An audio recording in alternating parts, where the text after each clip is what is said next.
Okay, so here we are back in Fallout 4, ready to get to the good part, hopefully.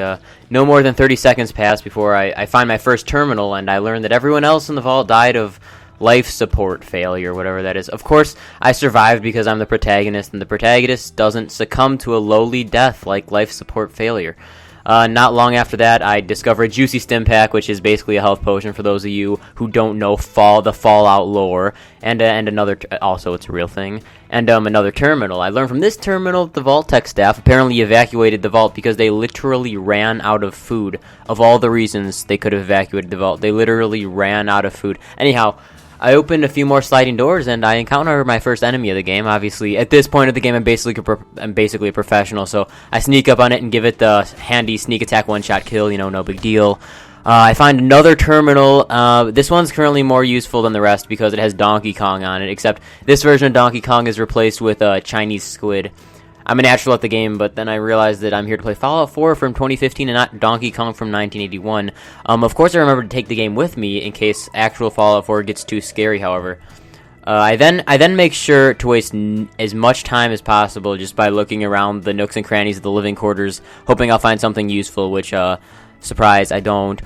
Then I decide to start actually progressing in the game, so I just decide to punch out all the rad roaches I can find, and after slaughtering a grand total of 3 rad roaches, I come across a conveniently placed 10mm pistol and some ammo. It's almost like I was supposed to find it laying there. Of course, the actual good weapon is locked in a case and requires nothing less than a lock-picking wizard to unlock it. But, I spend probably upwards of 10 minutes looking for the terminal that has the next door locked, only to realize it's literally right on the desk. I find notes from the Overseer, only to reinforce the fact that the reason these guys left is actually because they did run out of food. Anyhow, I open the evacuation tunnel, only to find it's filled with rad roaches. But that's no problem for me since I'm a gunslinger now, so I just go sniping and wiping. Eventually, I make it to the room where stuff actually happens. Unfortunately, the vault door requires a Pip-Boy to open. Pip-Boy interface required. But luckily for me, there's a Pip-Boy no less than 2 meters away from the button. It's almost like Bethesda decided that the majority of the player base would have too much trouble finding it if it were positioned any further from the objective. Anyhow, I hit the button, the dramatic theme song plays, and I might actually be ready to play the actual game. No promises. But on my way out, I decide to adjust my stats a little bit, so I do. I get to the surface, and obviously the first thing I want to find out is whether or not I can press that button in the control room yet. I actually can, but nothing happens, of course. And, of course, the next thing I want to do is figure out whether or not it's possible to shoot a bird out of midair, which, apparently it is because, don't mean to brag or anything, but I did it on my first try, so I'm basically a professional duck hunter with a 10mm pistol.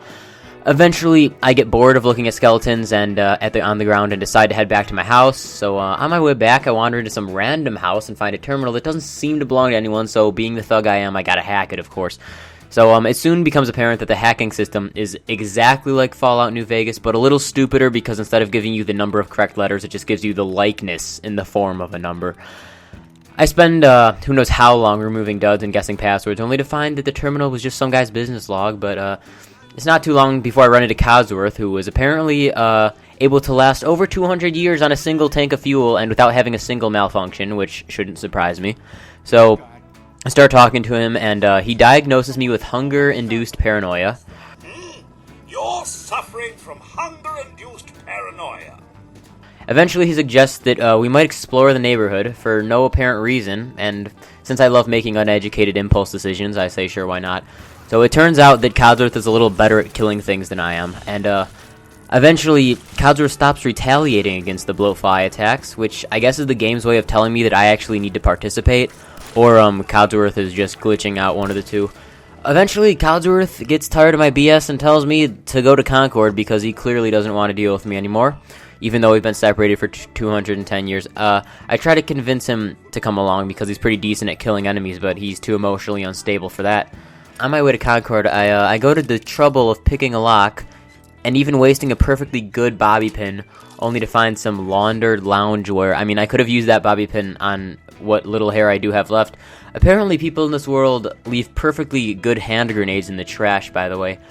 So I cross a bridge, I find a dead raider, and this is where I know things are about to get real. But instead of violence ensuing like I thought it would, I find a stray dog, and it starts following me around without my consent. I blame the pathetic dialogue options for this one. But the dog proves useful, and he leads me to some cash, money right off the bat, so yeah, that's good. Apparently, this dog can also open doors. And suddenly, out of nowhere, naked mole rat attack. The mole rats have always been my favorite animal at the zoo, but they're a little less appealing in this specific situation.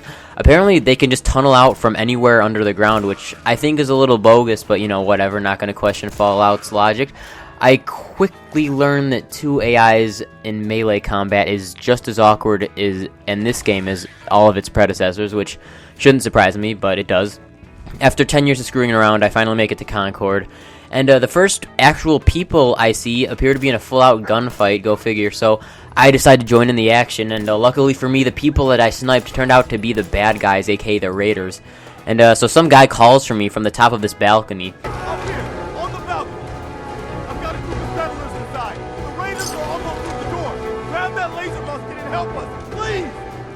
And although I've only been conscious for like 40 minutes, I'm ready to engage in some gunplay. So far all I know is to kill the Raiders, so that's what I set out to do. So I enter the house, obviously. Apparently my new dog thinks the statues are enemies, which I actually think is mildly funny. So, at first I seem like a tactical expert, but then I start taking damage eventually, and I think to myself, I might actually die here. Then I remember that Evvz is actually a thing in Fallout games, so I'm back to sniping and wiping. Apparently, guns are made of rubber in this game, too. The Raiders aren't very observant. I'm not sure what difficulty I'm playing on, but I really don't think it's hard mode. Man, let's just get the hell out of here. We got no reason to hang around and get shot. Huh? You are so I'm just trying to get some Nuka-Cola out of the fridge, but I keep getting attacked by Raiders. And eventually I find the first neutral characters of the entire game, after killing all their enemies for them. I tell them I'm looking for Sean, which is the... My son Sean's been kidnapped. He's not even a year old. That's messed up. Kid. And Jonathan the Ninth says that Sean's not even a year old, but I know perfectly well that he must be at least 210 by now. Side note, the lip syncing here is absolutely repulsive. I really hope it's not like this for the whole game. They'll rip you apart just as soon as look at you. Anyway, we figured Concord would be a safe place to settle. Those Raiders proved us wrong. But, well, we do have one idea. Of course, in fact, the lip syncing was so bad that I needed to put a mask on my character just so I didn't have to watch him talk. Oof. Of course, these guys, the Minutemen, so they call themselves, are in a predicament, and of course, I'm the one who's going to need to help them with it. So, basically, they want to power up the set of armor to fight the Raiders, but the battery's in the basement, and they're all afraid of the dark, so I gotta go in. Finally, I find the basement, and I need to unlock a terminal to open the gate. You know, no big deal, no problem, but, of course, when I enter the terminal interface, Fallout 4 has a complete brain aneurysm. I literally couldn't enter the terminal because there was a wooden plank separating me from the terminal. It was in the way, and I couldn't complete the head rotation. So instead of backing me out of the interface, the game completely just gives up on life. It just spazzes out. Apparently, I need to load from the previous save when I first entered the building like 20 minutes ago. So yeah, that's great. I decide that's enough Bethesda BS for one day, and thank you for watching.